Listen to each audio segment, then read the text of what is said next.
Hello everyone and welcome back to another episode, indeed a new week here at the Damage Report under lockdown, and it being Monday, I thought why not make it fantastic. Here's Fio. How's it going? Francesca Fiorentini, glad to have you back. Happy Monday. I'm very glad to have you here. You know how everyone's using Zoom and stuff like that now a lot more.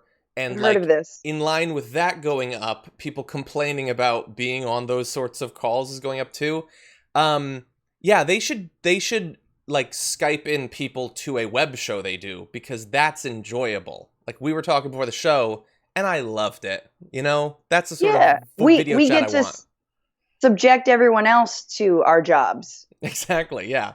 But the subjecting we're going to be doing today is a little bit of it's, kind of dark. A little bit worried about what's going to happen in the near future, considering what's been happening in the recent past.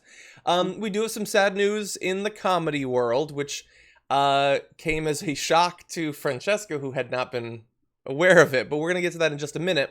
We're going to continue we're just talking a lot about meatpacking plants these days, so we're going to do more of that. And then a pretty important update in the Ahmaud Arbery case that will be completely ignored by the right-wing media that is doing everything it can to demonize yet another victim of violence in America. So that should be fun. Anyway, if you're already here in the chat, as many of you apparently are, feel free to hit that like button so that more people know that the show is going on. You can chat along in the comments on Twitch. You can tweet us at hashtag TDR Live. You can also send in super chats, and we're going to be responding to some of those as they come in. Not 100% sure if I'm supposed to plug this. I'm going to be very vague, but Francesca, the thing we were talking about, is that a thing that you are promoting? Oh, sure. Yeah. Feel free. Oh, yeah. So my podcast, which John Iadarola has been on, The Bitchuation Room, is coming back. We're coming back live this Sunday at 6 p.m. and every Sunday from here into eternity. So it'll be on Twitch, YouTube, Facebook, and you guys can it'll be like the Damage Report, but not with John all the time. Anyway, it's also funny. Yeah. It is. Thank you, John. Get funny people, you get funny, smart people together, and you have fun. I had a lot of fun on the episode that I did. Yeah, you were great. Which now feels like a million billion years ago. Oh, it was. Twas I was quite a long time ago. So when you told me this, I told you I just was recently going back over some of the iTunes listing of episodes, and I hadn't realized how long of a run you'd already had on the podcast. In my mind, it was like you started it in like mid 2019, but no, it's been going for a while. Not before 2019. It was 25 episodes plus 5 or so lives. Well, like 28. That's awesome. That's awesome. Yeah, I got hammered by the Tulsi crowd when I called an episode Tulsi Kool-Aid. I didn't see that one. I think they drank their own Kool-Aid in the end. Mm-hmm. Well, there are shows for everyone. Shout out to all the Tulsi fans. There you go. Okay, so we are going to be breaking down the news. This is all our live show. Stay tuned. Watch the whole thing. But as I always say, we also do interviews that we put up on the TDR YouTube channel separately, including today, after the show, I'm going to be interviewing Howie Hawkins, the Green Party candidate for the presidency. So that's not going to be live, but we are going to be filming it and uploading it. And so check back a little bit later if you're not already subscribed to the channel. That would be a great idea. Do whatever you want to the bell to get notifications. That's my advice to you. Consensually. Exactly. Ask the bell. Ask but anyway, the bell. With that, why don't we jump into the news, where we're unfortunately going to be starting on something pretty sad. One of the longtime icons of comedy in America, Jerry Stiller, apparently passed. That was announced earlier this morning. I saw it on Twitter. His son, Ben Stiller, tweeting, "I'm sad to say that my father, Jerry Stiller, passed away from natural causes. He was a great dad and grandfather, and the most dedicated husband to Anne for about 62 years. He will be greatly missed. Love you, Dad." And a just great classic photo of Jerry Stiller there. By the time I saw this, many people, pretty much everybody in comedy and everyone famous was, paying their condolences to this Titanic figure, especially recently, found so much success in the latter portion of his life. I know, Francesca, you found out about this just as we were about to go live. So what are your thoughts? I think what I said at the time was No. But 92, he had an amazing life, clearly gave birth to Ben Stiller, maybe other children. I don't know. I don't think he personally gave birth to them. The point is, he was there. And I just think there's nothing greater for a comic than to play such an iconic role as Seinfeld's dad, whose name, what was his name again? And I am George Costanza's dad, Frank. or yeah, George Costanza. I need all my coffee. Jerry Seinfeld's dad was very good in that show as well. Oh, he was good. No. Yes, Costanza's dad complaining about feeling a draft in every restaurant he went into. Festivus. I mean, God, Frank Costanza was so good. And so, like, I feel like that's a hugely successful career. And I mean, yeah, rest in peace. But man, how much do we all go back and watch Seinfeld? I do. I go back and watch it often. Yeah. Yeah. It's one of the shows that I'm always, just jumping into a season. Doesn't even really matter where you start. I like, some people don't like the last couple seasons. I still like those. It was getting real wacky, but I was down for it. So there. Yeah, and he was 92 years old. It's got to be, devastating for his family, including Ben Stiller right now. I mean, that they had him for so long, and it's already a really stressful time. There's no indication that I've seen that it has anything to do with what's going on. He was 92 years old. Passed, had lost his wife, I believe, in 2015. They had been married for 62 years. And I'm familiar now with his career. Like, in the past, I was a big fan of his, so I read up on, like, how he sort of got into comedy. And, like, he and his wife had this, like, live comedy show that they would do back in the 60s, where they would joke about how different they are and everything. And it's just so crazy that, like he started way back then, and could have never imagined, no, he's going to be this, like, huge pop culture figure decades later for a role that he did, for a comic that hadn't even been born yet at that point. So just amazing. I want to watch that. Now I want to just go back and watch old Jerry Stiller and his wife's stand-up routine. Yeah. And so in terms of seeing his work, I wasn't a King of Queens fan. Like, I didn't really watch it. I can't say I'm not a fan because I didn't watch it, so I don't even know. But I loved him as Frank Costanza, and that's why I was shocked when I found out. I want to read this for you. He was in fewer than 30 of the 180 episodes. There's more, and I'll read it in a sec. I felt like he was just throughout. And his first appearance wasn't until the 5th season. It felt like he was such a big part of it. Whoa. That's crazier to me that he didn't appear until the 5th season. What, were there only 8 or 9 seasons? He wasn't there for the first half. And obviously everybody knows there was a different actor who played George's father earlier, but he cast such a shadow over the show. I want to know how many episodes Newman was in, because honestly, Frank Costanza greater than Newman any day of the week.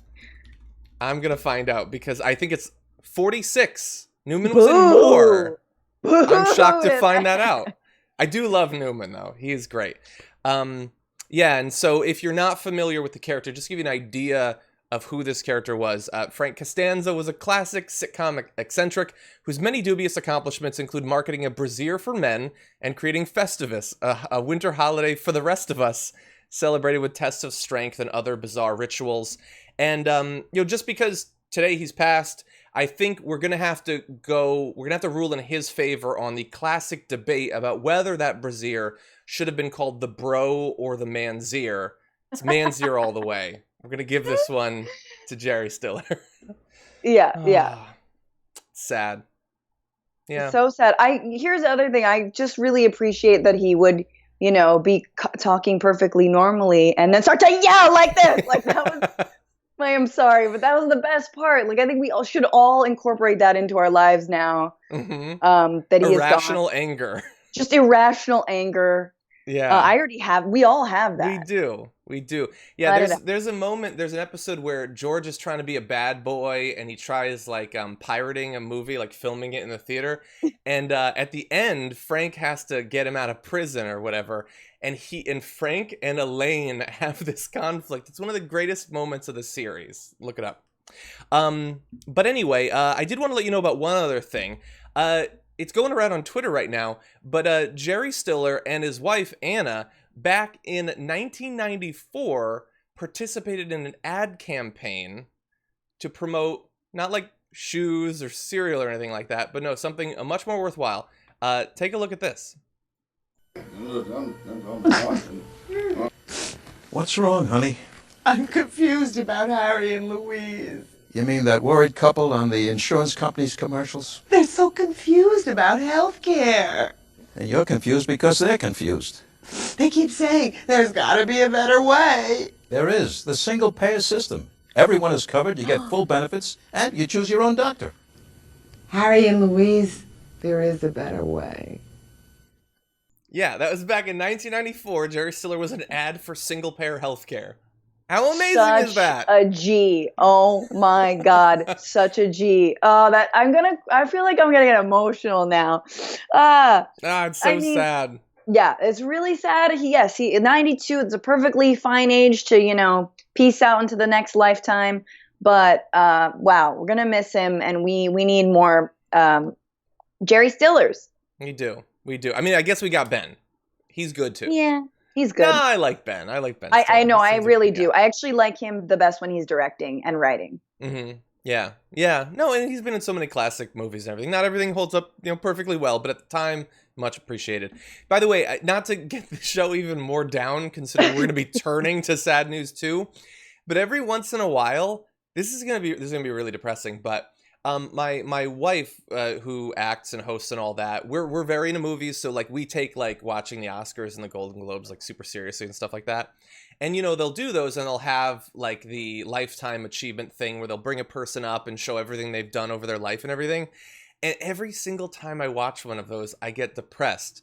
Not for the obvious reasons, which are perfectly fine by themselves, but I think like it is going to feel like that before we're watching that in 40 years, and it's like Scarlett Johansson's lifetime achievement thing. Or like it's like an in memoriam, and it's like we lost Kristen Stewart this year or something like that. Just will not shed a single tear for ScarJo. Name whoever you want, whatever character, whatever actor you will want. Never. There are very few people I would shed a tear for in memoriam in 40 years. So, I mean, you just don't like actors, basically. No, but I do like your wife. Thank you. Well, hopefully she won't be one of them. But anyway, yeah, that at some point it'll be like our cohort is like, God, I don't like, it used to be enough to get depressed about the future, but now, let's be real, the next couple of months are going to be tough enough by themselves. Okay, with that, let's take a second to regroup and see what's going on in the super chats and everything. Jerry Stiller. Probably a lot of hate from me misremembering it was Frank Costanza. Probably. Serenity now. Oh, so good. So good. Okay, John's Venn diagram of desire says, love Fantastic Mondays. The Damage Report is my favorite time of the day. Thank you. Very nice of you. Zane says, Ben Stiller was birthed from Jerry Stiller's pen. Oh, nope, there's an IS after that pen emoji. Anyway, Danger Girl said, this is the danger of just starting reading without reading ahead. Danger Girl Brooks says, here's Franny's coffee. Well, thank you. Thank you. Zane says, Emma just went live on Rebel HQ. Competition begins. What the hell? I warned her. Beep, boop, bop, bop, bop. It's okay. Someone tell me what she's talking about, because God help me if it's Jerry Stiller. Granted, she's like a New Yorker, so that's probably important to her too. Chubtoad Sheldon says, hello, Newman. Thank you. Carl says, here's a vote for bro. Come on, give it to him. He died today. Let him win that argument. Franklin Sharp's like, man, remember Michael Richards? Wow. Yes, indeed. Imagine, what would he have been in over the last decade if not for, everything? The Hangover, maybe? Maybe. But maybe that was before. I don't know. It was like 2005, 2006, I think. I'm surprised here's what I will say. He has acted since then. Yeah. I'm glad he doesn't have like an AM radio talk show, at this point. Yes. Which is good. It means, maybe he is not a total POS. Yes. Anyway. Yeah. And that's what we will say. Yeah. Yeah. We're going to jump back into the news. and then see what's going on. We're going to check in with everybody in just a little bit, but I'm going to get this ready. Okay, let's jump back to what's been going on. Over the weekend, Donald Trump was asked about the fact that multiple close aides, both to himself and to Vice President Pence, have recently been tested positive for coronavirus. And in talking about it, he seemed to reveal that he has a difficult time understanding this whole getting sick thing and what it means and how it happens. Take a look. Bring us up to speed about the member of the Vice President's staff who is now testing positive for coronavirus. This is now the second staffer in the West Wing. Yeah, well, I don't know much about it. Does anybody want to talk about it? She's a wonderful young woman. Katie, she tested very good for a long period of time, and then all of a sudden today she tested positive. She hasn't come into contact with me. She spent some time with the Vice President. It's, I believe, the press person, right? You'd say press person. So she tested positive out of the blue. This is why the whole concept of tests aren't necessarily great. The tests are perfect, but something can happen between a test where it's good and then something happens and all of a sudden she was tested very recently and tested negative. And then today, I guess, for some reason, she tested positive. For some reason. Serenity now. Serenity now. Hoochie mama. So negative, positive. I don't know what this is. He said this is why the concept of testing isn't necessarily good, because you can test negative and then all of a sudden you test positive. What's that about? He said that, like, not in his internal monologue, not a stupid comment to Melania that she tried to pretend she was already asleep so she wouldn't have to respond to, as she does to most of his advances. No, he said it to a bunch of reporters that people go from testing negative to testing positive, and what's that about? That makes me think tests are bad. And this is fairly consequential because, remember, he has been increasingly attacking the concept of widespread testing worse and worse for weeks now, saying that it's not necessary to reopen, that we are in fact doing more testing than we actually need, that if states feel like they need more testing, that has nothing to do with him or the federal government. And now he says that if a test shows that you are positive for coronavirus, that is evidence that tests are bad. I mean, yes, the tests are a Democratic plot against Trump 2020 re-election campaign. Like, that's what it is. Like, because if tests reveal that people are sick, then they clearly hate America and the economy. I mean, that's what his mind. This is the mental gymnastics that he is doing. Mm-hmm. I constantly am like, is he dumb? Is he senile? But I think when you're so convinced of your BS, you again, it's very easy to jump through all of these mental hoops. I love that he says out of the blue, something happened. Yeah. Like, I wonder what that something is. And I think, to me, the part about all of this that is the most egregious is that so many Americans can't get access to tests and testing, right? Yeah. And here he's testing every week his staff, which he should do. I'm not saying that. I think everyone should be able to test themselves, ideally every week, right? With little hassle, no cost, etc. But it's almost like you're flaunting the idea that you're weekly testing people in the White House, because apparently, of course, they're more precious than everybody else.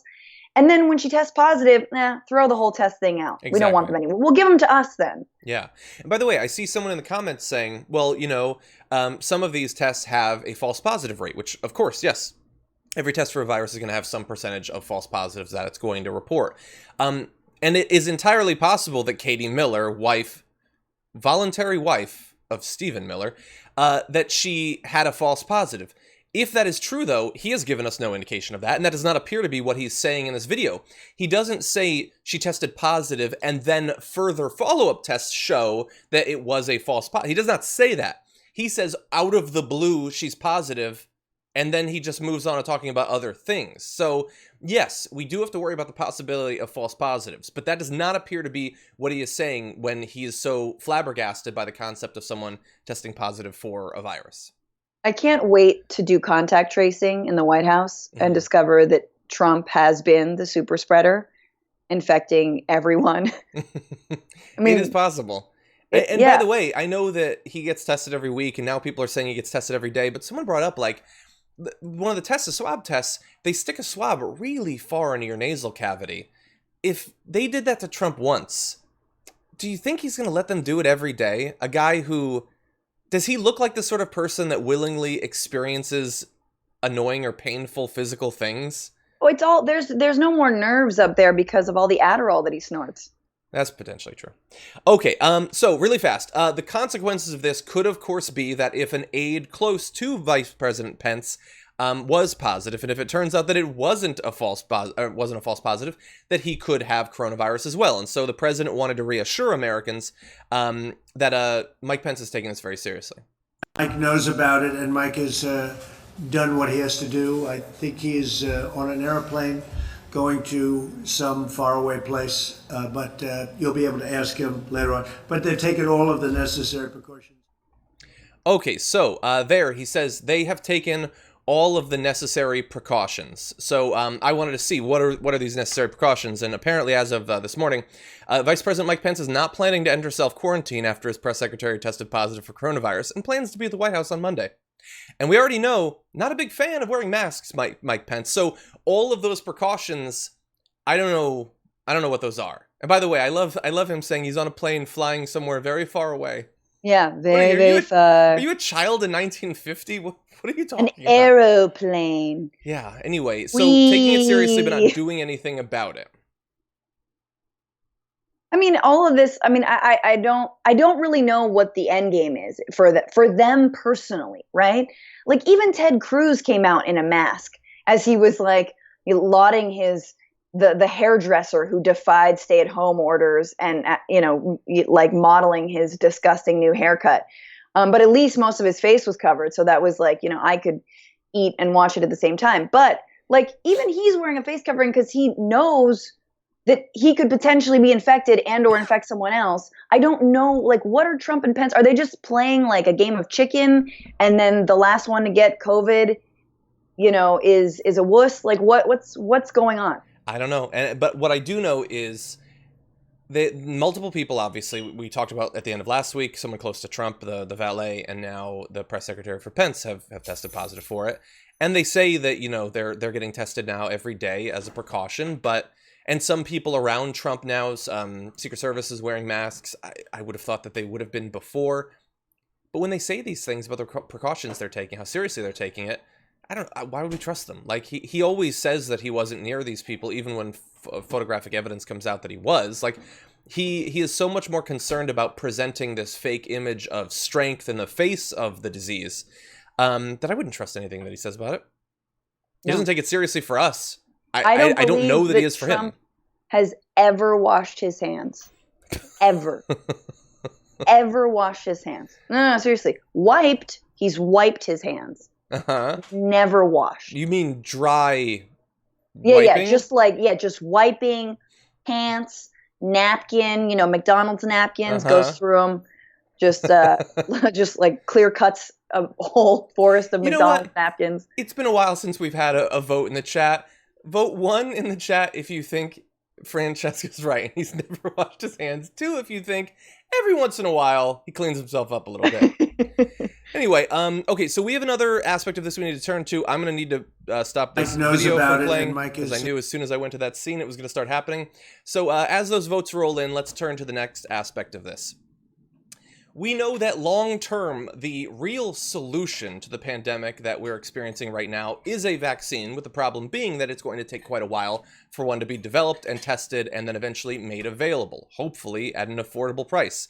What does Trump think about this vaccine? You might be surprised. But how important do you believe a vaccine is to getting out of this? And what do you say to those that this growing anti-vaccine? Well, I feel about vaccines like I feel about tests. This is going to go away without a vaccine. It's going to go away, and we're not going to see it again, hopefully, after a period of time. You may have some flare-ups, and I guess, I would expect that. Sometime in the fall, you'll have flare-ups, maybe. Maybe not, but according to what a lot of people say you probably will, we'll be able to put them out. But eventually it's going to go away. The question is, will we need a vaccine? At some point, it will probably go away by itself. If we had a vaccine, that would be very helpful. Be very happy to have a vaccine. That seems like a pretty significant change in stance to saying it would be helpful, but we don't need a vaccine. It will go away without a vaccine. And if it comes back, we'll stamp it out. And again, I don't know why reporters aren't asking a follow-up question. What the hell do you mean when you say stamp it out? There is no cure. Right. No, that's exactly right. I mean, and I think Trump, like all hacks, are whipped by their audience to a certain degree. And he knows that he is gaining steam within the online anti-vax community. Yes. And so, he gets those reports. He understands which Reddits and, which Breitbart articles and which, weird YouTube channels are boosting him, and are proud that he's not taking it super seriously. Maybe it's because they don't believe in vaccines. Maybe it's because they believe that the coronavirus is killing the right kind of people, primarily Black and brown people, undocumented immigrants, people in prison, people that they've been demonizing and have an ideology of hate against. And that's what Trump represents to them. So it's very dangerous. Like, I think, he says at the end there, like, oh yeah, it would be nice to have a vaccine. I mean, that would be great. But that's still a win for me, for if in the mind of anti-vaxxers. Yeah. You're right. He doesn't want to turn off the crazies, and he knows that there's a whole bunch of communities of interlinked, but not necessarily 100% overlapping crazy people. There's the vaccine crazy people, the 5G crazy people, the, whatever. There's a lot of them. And the president of the United States wants those people to like him. And so he implies that a vaccine isn't necessary. Like, there are more and more people who are against all vaccines. But you would think, at least in this case, I mean, come on, 80,000 people have died. People are going to take the vaccine, right? But no, like there are right-wing personalities lining up to say, Candace Owens tweeted, no, I would never take a vaccine for coronavirus. These are popular people, very popular people. And the president has a chance to say, no, obviously we need a vaccine. That is the solution to this problem. We're doing everything we can to get one, by the way. And that's the thing, undercutting what he just said. He last week set up Operation Warp Speed to test and pass through all these potential vaccines as fast as possible. He's invoking Star Trek to say how important it is that we get this done quickly. But then in public, when asked about it, he says, "Oh, you don't need one. No, it'd be nice, but no, we don't need one of those." Like, think about it. Is it just because of the vaccine, people, or is it, I don't know if we're going to actually get one. We're certainly not going to get one, no matter what I say, before the election. And since I've been telling people we're going to be just fine, if more bad news comes out, that might hurt me. So now I'm trying to downplay the need for it. Like, there is no aspect of the solution of the pandemic that the right is not actively attacking right now. Whether it's testing, vaccine, social distancing, literally using masks, all of it. And I know it's I know this is sort of a ridiculous exercise, but we have to remember what the right-wing media would look like if there were a Democratic president. Just imagine, right, how much they would pummel. And rightly so, if a Democratic president, that's a nice Freudian slip, if a Democratic president were bungling this response to coronavirus as much as, Trump is, they would hammer him or her, right? And so, like, again, back to the, like, well, if Obama were president right now, they would suddenly take it seriously, and just how partisan they're making it. It's frightening. Like, what is the end game here? And it truly is to radicalize the most fringe of the fringe of Americans to, and we've seen, take up arms and defy shelter at home orders, stick up for their president, etc. Yeah. I want to read a quote. I forget exactly what article I pulled it from, but I read it over the weekend, and it seemed apt, so I'm going to read it. "The plan is to have no plan. to let daily deaths between 1 and 3,000 become a normal thing, and then to create massive confusion about who is responsible. And I really do think it's as simple as that. I think that they figured out that it either would be too difficult to get the number of deaths down, or the solutions are just things they don't want to do. They don't want to extend the lockdowns and provide government aid so that the economy isn't decimated while that's going on. They just don't want to do that. And so the solution is let it run rampant, and then just, throw out enough, 5G towers and Bill Gates and, all this stuff, and say something cupboards were empty, whatever. Maybe be mad, but not too mad, because the numbers are probably inflated. That many people aren't dying anyway. They're probably just making it up. But even if you do get mad, just be mad at like everybody, kind of like a generalized mad, not mad at the people who not only were in a position to protect you, but swore that only they could protect you. Mm-hmm. That seems to be what the plan is. Trump is giving up. Absolutely. He's the only president to withdraw from a war to ensure more casualties. Exactly. Yeah, and you said it. If nobody in the universe thinks that if this had hit in 2014 and Obama had presided over 80,000 people and counting dying, that Tucker Carlson would be like, you know what? I disagree with the president, but the important thing is that we get the economy going again. We just got to get back out there and be warriors. I stand with Obama. We're warriors. Who thinks that? There ain't no grifter paid well enough to admit that they think that. Mm-hmm.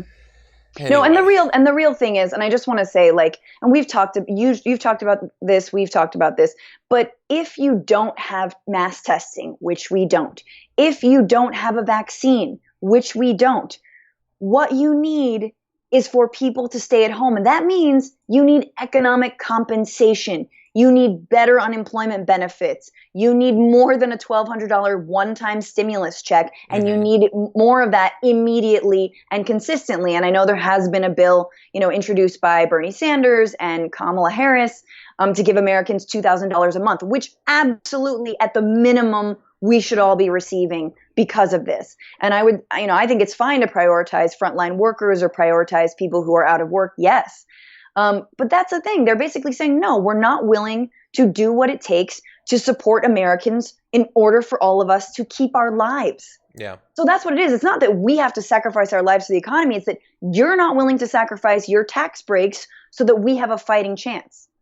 Yeah, exactly. And we're going to turn, by the way, to a little bit more of that. The fight to prioritize the interests of the working class in the follow-up stimulus bills in just a second. But before we get to that, let's see what's going on in the Super Chats. Franklin Sharpslicer says, Franny, oh Franny, your humor's uncanny. John, also are you. The White House has buggies and they continue to huggies. Oh my, what will they do? Dude, some people wake up on a Monday just like a ready little to go. So ready. That was good. Zane says, welcome Johnny Pie. You said you just read it. I'm not sure what that's a reference to. I apologize, but thank you, Zane. This thing on the left says, Farron on Ring of Fire said multiple people in White House tested positive. Yes, so there's the individual that we talked about today. There was also the valet that we talked about late last week. Rob Shively says 2 + 2 = 4. What's up with that? And what's the deal with cause and effect? Who comes up with this crazy stuff? Exactly. That person's incredibly powerful. Stephanie says, my 4-year-old daughter needs a COVID test. She was diagnosed with RA last week and needs joint injections, but they won't do them until she has the test. A 30-second swab in the nose. Hopefully she gets access to it. Alexander says, I'm from Germany, and I certainly don't agree always with our politicians, but I'm so happy they have a brain and handle the situation as they do. Plus, they speak in complete sentences. Love the show. Thank you. Robbie says, those nerves don't go dead from snorting drugs. They get more sensitive. Why do you think he refuses to wear masks? I bet it hurts his swollen sinuses. Hey, I get sinus problems too. I understand the struggle. Luis says, I don't know how it works in America, but even in Brazil, vaccines for this kind of situation are free and compulsory for the entire population.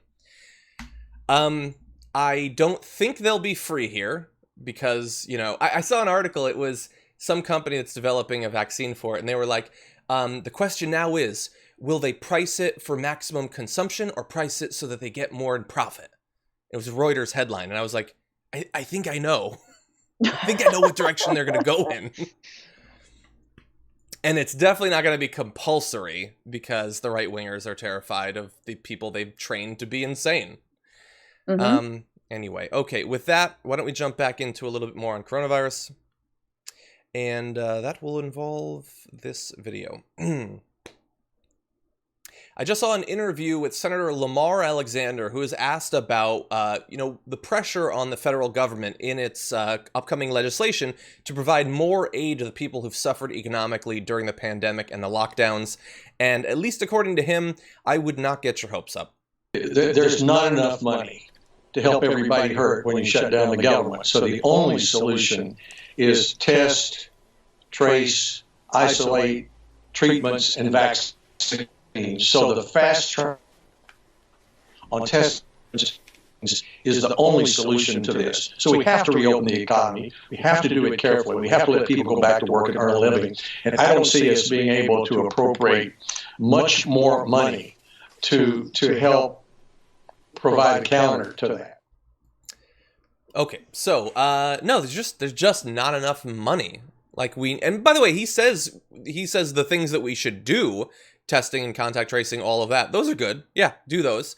But in terms of more aid to the people, I hope that you saved, some of that $1,200 that they gave you, because it's going to have to last for a bit, hypothetically.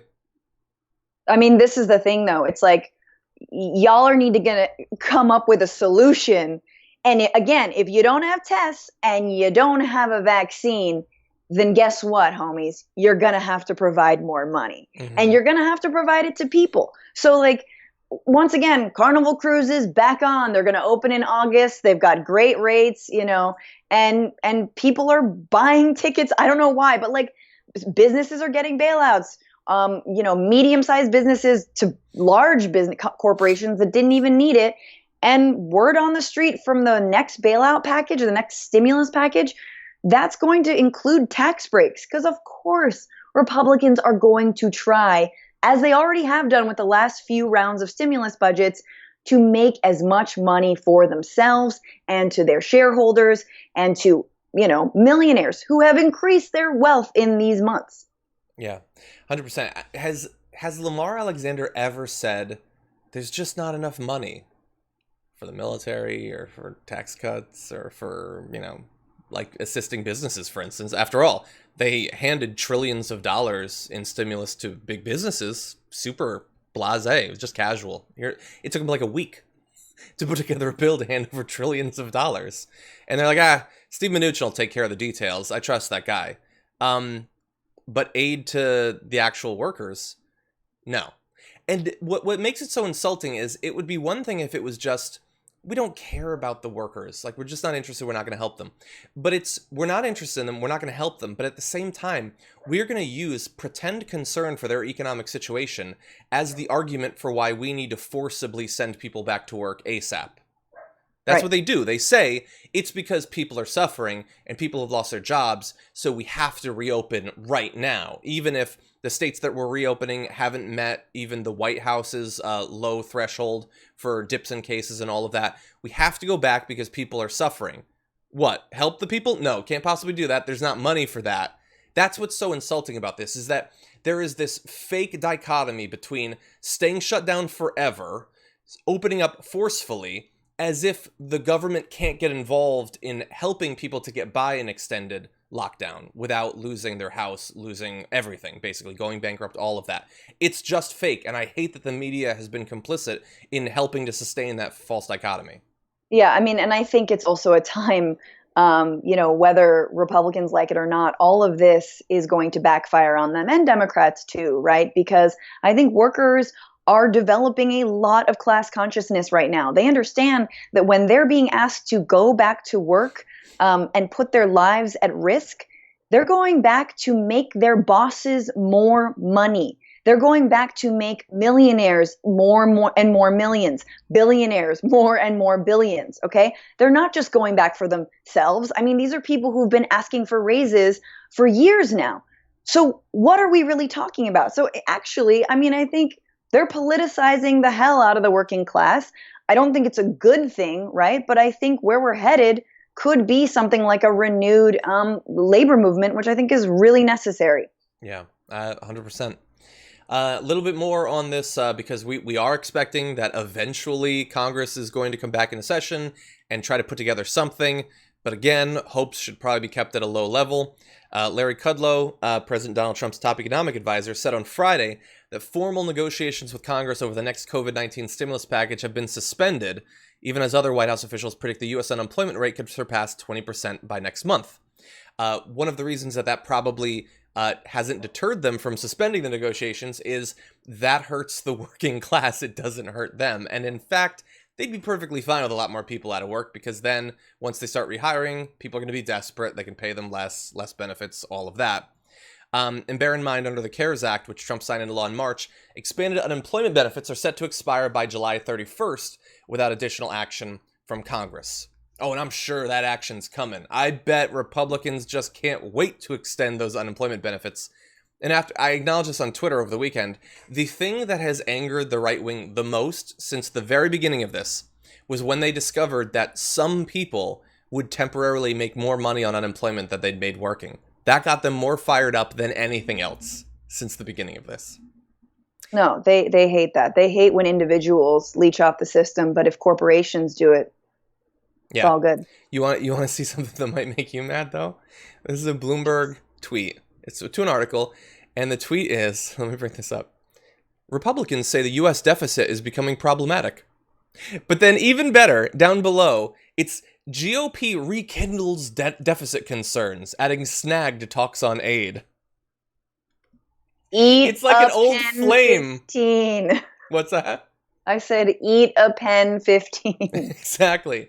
They talk about it as if, during lockdown, they just started texting again with their old flame, concerned for the deficit. And, maybe things will get going again. Probably around November, like especially if Biden wins, maybe we can get something going with this caring about the deficit and the national debt thing. That's what the Republican Party thinks. Oh, no, really. They don't ever get to talk about the deficit ever again. Because again, actually, in the CARES Act, I believe, the first round, right, there was a loophole for millionaires so that they're actually getting tax write-offs right now. And again, this is not made up. They're making more money than they were before. They're keeping more of their money. So honestly, they never get to talk about the deficit. Kudlow doesn't care if we all die. He doesn't. That's his whole ideology. When the Fukushima Daiichi plant was, took on water from the tsunami in Japan, Kudlow says, well, the loss of life has been bad, but thank God the market loss isn't that bad. Ugh. Yeah, straight up said that on Fox News. He also wrote a whole op-ed right before 2003, I believe, before the U.S. invaded Iraq, saying that we should invade Iraq for the stock market.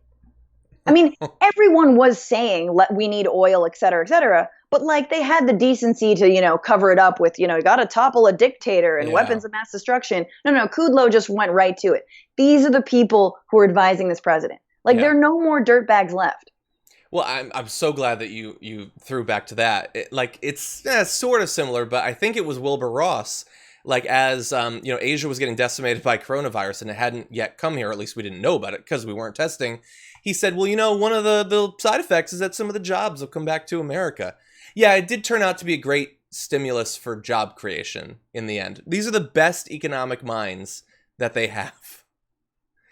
Wilbur Ross, what was it? He couldn't believe that people couldn't survive on $7.25 an hour. What was that brilliant gem of a quote he had? I find that very easy to believe. Okay, so let's jump into just a couple of super chats because we got to turn back to the exciting and mysterious world of meatpacking plants. Let's see. Zane has a "See Here, Speak No Evil" Trump with a lot of emojis in it. Thank you for your monkeys, Zane. I do appreciate that. Fred says, we don't need a vaccine until we have them. Once we have them, you can voluntarily get a vaccine. It's voluntary. You don't have to get one, just like masks. And they're literally telling people that they don't have to wear masks. Oh, by the way, there's a reporter, I think for NBC News, that was combing through old newspaper archives from during the 1918-1919 flu. And there were articles about, they were required to wear masks in public. Flu masks, they called them. And there were articles about people being arrested for refusing to wear the masks or raging at shops that made them wear masks. There was a mayor who refused to pay a fine for not wearing a mask. It was 100 years ago we don't get better. We're just as bad as we were 100 years ago. The flus get worse. We stay the exact same. Hanny Banani says the entire Trump presidency is an experiment in stochastic terrorism. I mean, yeah, like, it's a little bit different, like the stimulating people to become vigilantes and all that. But, like, telling people, okay, we have medical advice. It is your best bet to not die from a fatal illness. Do the exact opposite of it. How much more irresponsible could you get? I don't know what you could say that would be more damaging than to tell people to surrender in the face of a virus and the protections that we're aware of. Daniel Schmidt says, someone has been collecting unemployment in my name and I've been calling hundreds of times per day. They don't even let you queue on hold. Wow, Daniel, that's terrible. Yeah, and I'm familiar with people that I know that they haven't gotten any unemployment yet. They've been calling for weeks and weeks, and it's just you can't get through, or you get through and then they say that they fixed it and it takes a week for a letter to come saying that you've been rejected. They don't explain why. You don't know how to fix it. And think of, like, if you don't have anything to fall back on, you're done. You're on the streets. You've lost everything. You've lost your car or your home or your business or whatever. Yeah. To say nothing of people who can't qualify for unemployment because they are undocumented. Exactly. Yet they contribute and bolster our economy so much. 100%. I just saw Cuomo today. Well, like, had this whole thing where he was like, no, if you're undocumented, you're not getting any of this aid. He had been previously talking about how it was devastating that this community was being hit so hard. And now today he's like, nah, nothing. Don't even try. Okay, let's jump back into the news. Okay. One of the few times during this pandemic that Donald Trump has invoked the Defense Production Act was to force meatpacking plants to stay operational, to stop the supply chain from breaking down and making it so that people temporarily can't get access to meat. And we have been talking on the Damage Report now for weeks about the very obvious cost of making people go back to work in these places that have already been sites for the spread of coronavirus. We're now finding out that some of them far worse than we thought. More than 1,000 workers at the Tyson food plant in Waterloo have tested positive for the coronavirus, more than double the number Governor Kim Reynolds had said the day earlier. The news came as the Arkansas-based company reopened the plant on Thursday after a 2-week closure following a spike in COVID-19 cases there. So we thought it was bad. It was actually twice as bad. That's not, I want to be very clear about this, that is not at Tyson food plants. That's at one plant. 1,000 cases of coronavirus at one workplace. How do you protect yourself if 1,000 people in the same plant? Like, how many people work there? I think it's several thousand. I think. Yeah, okay. If there are 1,000 cases, you can bet they're gonna be double, triple that, and everyone will have it. Mm-hmm. Yeah. In very short order. I just want to say on the meat packing and meat processing plants, it reminds me of that movie Food Inc. from the early 2000s. It was a book and then it was a movie, and it's a great film. Greg Kinnear, I highly recommend it. The best quote from that entire movie is, I can't say it, but it's basically, there's poop in the meat, Bob, because the thing about meat processing plants, they're already unsanitary to begin with. And coronavirus is just showing us all of the places that we've been ignoring for decades and decades, like nursing homes, like meat processing plants. The conveyor belt moves so fast that when these workers, largely undocumented and immigrant, are pulling out guts, some of the poo gets into the meat, but the conveyor belt is moving so fast that they just have to keep on going. So when you're eating meat, you're eating a little poo. Yeah. Yeah. And by the way, if you haven't been following, we've done a couple of videos, both in late fall when these regulation changes were proposed, but also a couple of weeks ago when they were put into effect, that raised the speed of the conveyor belts and took down the number of inspectors who are watching the conveyor belts. They put those into effect during the pandemic, because there was less reason to be worried about contamination of the meat. So, 1,000 cases. They shut down the plant for 2 weeks. Huge sacrifice. And now they're starting up again. So what are they going to do? Well, Tyson said it's requiring all returning workers as well as new hires to be tested for COVID-19. Employees who have not been tested will be unable to return to work. And we already know in some of these states, if you refuse to return to work because you feel like it is almost a guarantee that you will become exposed to coronavirus, you will lose your job. That's not just a Tyson thing. That's a statewide thing in multiple states. Tyson said it will require employees to wear masks or face shields where protective barriers can't be installed at workstations. In addition to wellness tests before workers start their shifts, Tyson now has an on-site clinic to provide team members with enhanced care, including testing for COVID-19. So that all sounds great. And Tyson wants to assure you that they are taking this seriously. But it wasn't that long ago that they had a very different view of this. And so I saw a write-up in the New York Times of how things worked here in the early stage of this thing, just, a month ago. And take a look at this. So this is after Tony Thompson, who's the Black Hawk County Sheriff, visited that same Waterloo Tyson Food pork plant. This is on April 10th, so just 1 month ago. And this is what they found. Workers, many of them immigrants, were crowded elbow to elbow as they broke down hog carcasses zipping by on a conveyor belt. The few who had face coverings wore a motley assortment of bandanas, painter's masks, or even sleep masks stretched around their mouths. Sheriff Thompson and other local officials lobbied Tyson to close the plant, but Tyson was, quote, less than cooperative. They sent a text message to their employees 1 week later saying, Waterloo Tyson is running. Thank you, team members. We are proud of you. And within just 5 days, the plant had closed. As of Thursday, 1,031 coronavirus infections, more than a third of the workforce. Some are on ventilators. 3 have died, according to Tyson. And perhaps if they had taken it seriously and not tried to keep the hog carcasses zipping by as long as they possibly could, some of those people wouldn't become infected. Some of those people might not have died. I mean, I think that we know that coronavirus is exposing which bosses and which corporations believe that their workforces are expendable. And I think in industries like agriculture and in meat processing, where it is predominantly done by immigrant workers, some undocumented workers, we know that they are treated based on what they are paid, based on the safety conditions in which they are forced to work, that they're treated like they are expendable. So who cares if they get sick and die? Who cares if they can't afford their health care, right? I mean, and I just want to point out also, Tyson has a history of collaborating with ICE, working very closely with ICE.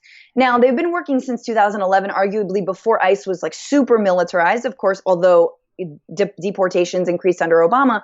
But remember, a lot of these meat processing plants have been working with ICE to help deport their own workers. Yeah. And arrest and detain their own workers, knocking on their, the trailers and where they live, waking them at 5 a.m. or earlier than that, and hauling them out of their homes because they know where they live, right?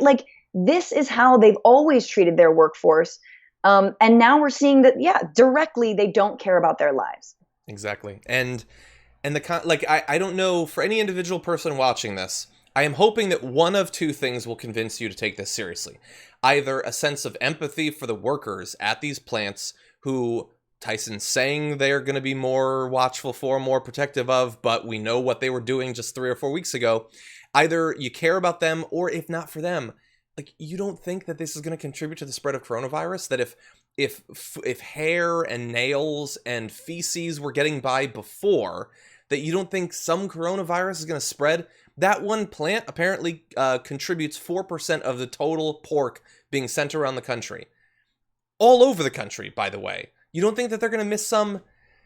Oh, God. They're moving the lines faster. They've cut the number of inspectors into 1/3 of what it once was. This is a recipe for basically a hog filled with poop, metaphorically and literally. Yeah, and let's remember, we should not have some empathy or sympathy for these meat processing plants and corporations like Tyson, right? When it comes to actual farmers, when it comes to people raising pigs like sustainably, et cetera, et cetera. Like that's very, very different than what this is. These guys have been leeching off of this system for a very long time. They have gotten handouts before. They have huge lobbies in Washington. And they, argue, of course, that like if we don't get subsidies, then Chinese products will come in and like kick us out. Well, the entire meat trade, honestly, is really messed up. Like it's disgusting. It's gross. Factory farming is disgusting. Factory meat processing is disgusting. I mean, once again, coronavirus is just that little introspective moment for us to look at how we do things and how we should be changing for the better. Yeah. Yeah, and like I had said weeks ago, like I understand some of these meat alternatives still the price needs to get down a little bit. And they're not necessarily perfect for you health-wise in comparison to actual all-natural, vegetables and all that. But a lot of them are very competitive substitutes for meat. And, for all of the obvious reasons that have been known for a long time, it's a good alternative. And now for this as well, hypothetically, might keep you safe as well. So consider it. If you haven't had an Impossible Burger or Beyond Sausage or something like that, just consider it. For some of these, okay. A lot of the meat that Americans eat is barely meat anyway. How much meat do you think is in a chicken nugget? It's trace amounts at best. So just take out the last bit. Trump is so wedded to like the meat industry. I feel like he's just ultimately afraid, like, is the Big Mac going away? How's the Big Mac? He's like, every day he gets like a Big Mac report. And he just wants to make sure that the disgusting beef that is in the Big Mac that is like, tinged. The reason it's delicious is because of the science behind it, right? And the little like, whatever, taste nodes. That's what I'm going to call them. Yeah, they pack more taste nodes in than other countries have been able to so far. But all you guys like is pink slime. I'm sorry, don't at me, but y'all just like pink slime. Go eat pink slime. They should just sell the pink slime. Mm-hmm. Yeah, the fake chicken nuggets. It's the same. It might literally be the same thing. Would you be surprised to find out it was actually the same thing and that there was no chicken in either? Anyway. Okay, we've only got a couple of minutes, so why don't we go on to this last story, and then we'll say goodbye to Francesca. It's been great, but I don't want to keep you for too long. I know you got a full day ahead of you, so let's roll right into this. Over the weekend, there were multiple important updates on the case of the murder of Ahmaud Arbery. I want to update you on just one or two that I think are particularly important. First has to do with another video that has been released that bears on the case.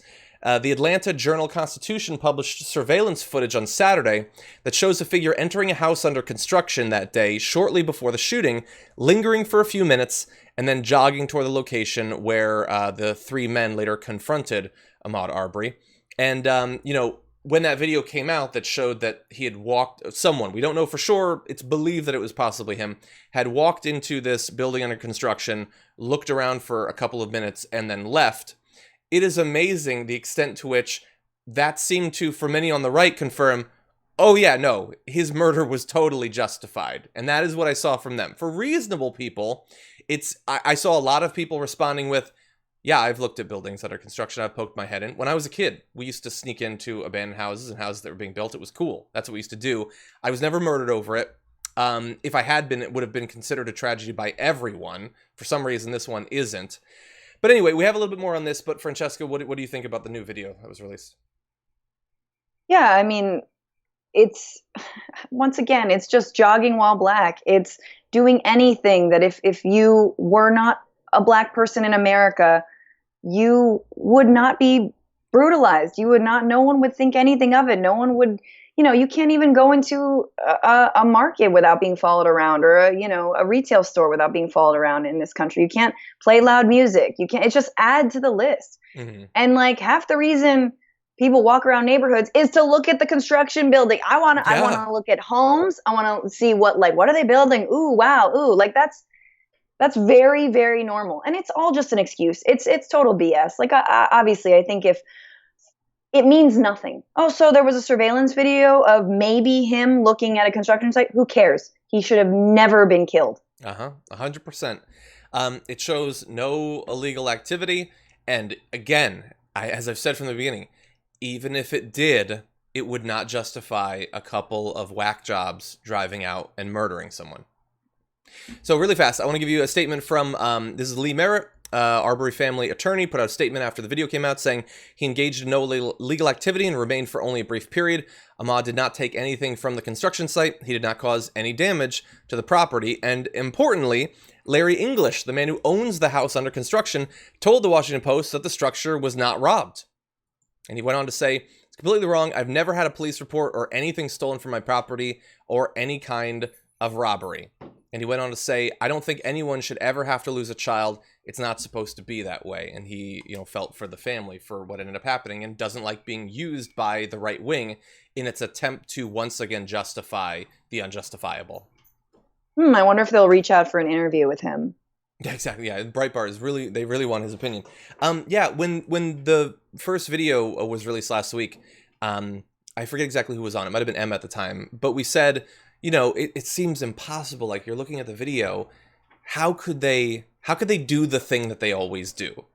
Are they going to go back through his Facebook page from when he was in high school or something? Are they going to, all that? And they have. And the thing is, they will say till their last day that they are not racist and that indeed racism doesn't exist in America. But then why are we always able to predict exactly how they're going to react? Why is it that it's not like some of them are defending the vigilantes? All of them are, as predicted. Why are all of them always on the side of the white guy who kills the black guy? Why should it be so predictable? If it's not a racial thing, as they will say that it's not, yes, how do we always know? And I think that the other thing here is that they're going to talk about how he tried to fight back when he was being aggressed upon by 2, maybe 3 people in 2 pickup trucks while he was on a jog who were toting guns and firing at him. He fought back. Well, guess what? Black people are human people too. We all react the same. Like, holy I'm so angry right now. Like you react as any person would react. And if someone is charging at you, or in Trayvon Martin's case, when someone is tackling you and following you, you're going to get angry. You have every right to respond. Yeah. All right? And so they're going to use that against him. And it makes me so angry because, once again, you're dehumanizing African Americans in this country. You're criminalizing blackness. And I just like, when is it enough? Yeah. I don't know. Yeah. If 2 people jump out of a car pointing guns at you, if there's enough distance, maybe you try running away. If they're close to you, you have to try to grab the gun, because this is the thing that they don't seem to, that they either can't understand, or at least will say that they can't understand. When these 2 sorts of guys jump out of a car pointing guns at you, the first thought that a rational human is not, oh, these are upstanding citizens who want to conduct a citizen's arrest. They're just concerned about law and order in the area. That's why they grabbed shotguns and jumped in their pickup truck. No, reasonable people think, oh, these are crazies who believe that they should have godlike powers over life and death, which they definitely wanted to have. That's why they did this. And so you have to protect yourself, obviously. Yep. And the idea that like they said, like, he once tried to bring a gun into school or something like that. Like, I don't even know if that's true. I don't think they care if it's true, but that would be a justification for years later, 2 other people who don't know about that killing them. Okay, I just saw this morning footage of a bunch of guys at the lockdown protest going to a Subway carrying shotguns, assault rifles. One guy had like an inert rocket launcher. Okay, so if in 8 years anyone murders those guys, it's justified because they once brought a gun into a place. Does anyone think that? What a weird exercise to engage in, to continually defend the most brutal, indefensible murderers in the country. That's your thing, that's your grift. But for many it is. Anyway, thank you for joining me today. Started John, off sad. It's always a pleasure. Oh, let's just bring it around to the sad. It's like a shoehorn. Yeah, let's talk more about Seinfeld. Shoehorn. I don't speak words. No. Anyway, thank you so much for joining us. Very excited for the triumphant return of the Bitchuation Room. It'll be less sad than this show. Oh my God. It usually is. And if someday you want to have me back on, that'd be cool too. I'll think about it for sure. Okay, it'll be fun. Within 24 hours, we will have live streamed for 2 of those 24 hours. Yeah, Sunday at 6. Tune in. Awesome. Well, thank you for joining us. We'll talk to you soon. Thanks, John. And for everyone at home, let's see what y'all have been sending in. I'm going to jump down to the Twitter because I actually have not been paying enough attention to that. And there is a comment with a suggestion that I want to get to in one sec. Gabby, I think referring to one of the first stories, says, I feel like the first reporter to scream, "What the F are you talking about it? Donald Trump should automatically win a Pulitzer." I don't. That would be great. They don't seem willing to do that. There have been a few people who've been very combative, but... let's see. Okay. Liberal Snowflake says they keep dropping like flies. It's like, what did real Donald Trump expect to happen? I think talking about the cases inside of the White House. But again, like I said with the last time, maybe the fact that it's so close, that it's striking so close to home, might inspire them to take it a little bit more seriously. It seems to be almost the only thing that can potentially work. Nikki screenshotted the Larry Kudlow interview and said, "Is there a dead dog on that guy's desk?" I think the dog is just sleeping. I don't know why it's sleeping on a desk, but yes. And then to catch up on these super chats, Brenda Gordon says, "I know only John will get this, but it's starting to seem like Trump is trying to appease each of the chaos gods. I guess now it's Nurgle's turn." I do get that Warhammer reference. Ms. Givens says, "What are the odds that Trump is refusing testing because everybody around him is getting tested all the time? Love you guys. I couldn't get through the week without you. Keep up the good work." Thank you, Ms. Givens. I really do appreciate that. Andre says, "I asked you if he was letting people die on purpose a couple weeks ago, and you said no, John. Changed your mind yet?"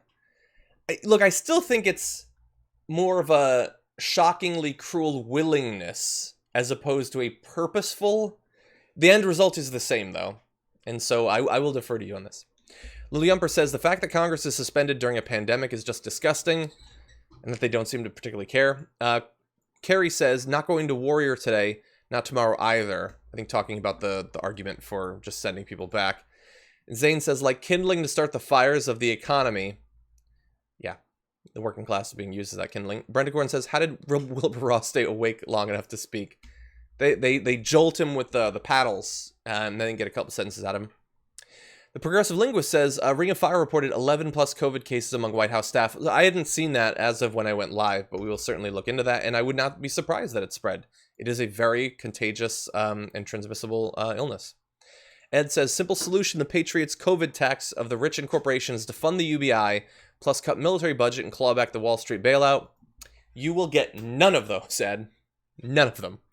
Mecca says, I was able to get on unemployment in less than 10 minutes online. It took me about a week and a half to receive my benefits in LA County. Mecca, I am happy that you had a smooth trip through the system.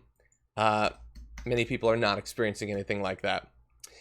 Rachel says, "Do you guys suspect, as I do, that maybe Trump himself actually does have COVID? It would seem to explain his not understanding how pandemics work, the complete lack of any sense of responsibility." I would say he can be ignorant without any outside hope or help. And he suffers no consequences for anything he does. And so I have a feeling he will never get COVID or any illness, actually, no matter what he does. Carrie says, "Who doesn't look at buildings?" Exactly. My wife and I, we ride around the neighborhood on bikes just to look at the buildings. And if there was one under construction, we would definitely look at it. That's the most interesting kind. The Sing on the Left says, "When does looking at a new house equals being hunted down in a racist America?" The Sing on the Left says, "Canada has a mass shooting, they act quickly. New Zealand has a major massacre, they act quickly. How many people died this last year and we do nothing?" Exactly. And Carrie says, "The world is so disgusted with this president." 100%. So by the way, we got a comment from Jenna who says, "Hey John, love the show. Not sure if you're hearing this from others, but whenever you turn to a video, we can hear it inside an echo chamber from your mic. Thanks for doing great work." So Jenna, yes, I am familiar with this. I've been meaning to try to fix it. I'm not 100% sure that I actually can, but I'm going to test something right now. Editors, you can clip this out of the full show. But if you would like to, okay, hold on. I gotta get rid of an idiot in the chat. There we go. And if you'd like to help to make the show better, so what I'm going to do is I am going to go to this and I am going to, let's see. I don't know. I don't think that's actually going to work. I really do want to get rid of that echo chamber, but the problem is that it needs to go out to the stream, and we also need to hear it, and in us hearing it, it does cause that problem. I'm looking at this. I was really hoping that I would be able to fix that. Okay, so we are going to try. I can say that watching the videos later on when they're uploaded to the channel, they've been fixed at that point. I'm going to try to work on something. Jenna, thank you for letting us know. Anytime you have a suggestion for making the show better, I, of course, want to see that. Anyway, Thank you so much for joining Francesca and I. Hope it brought a little bit of joy and a little bit of information to your Monday. And with that, I will see you tomorrow.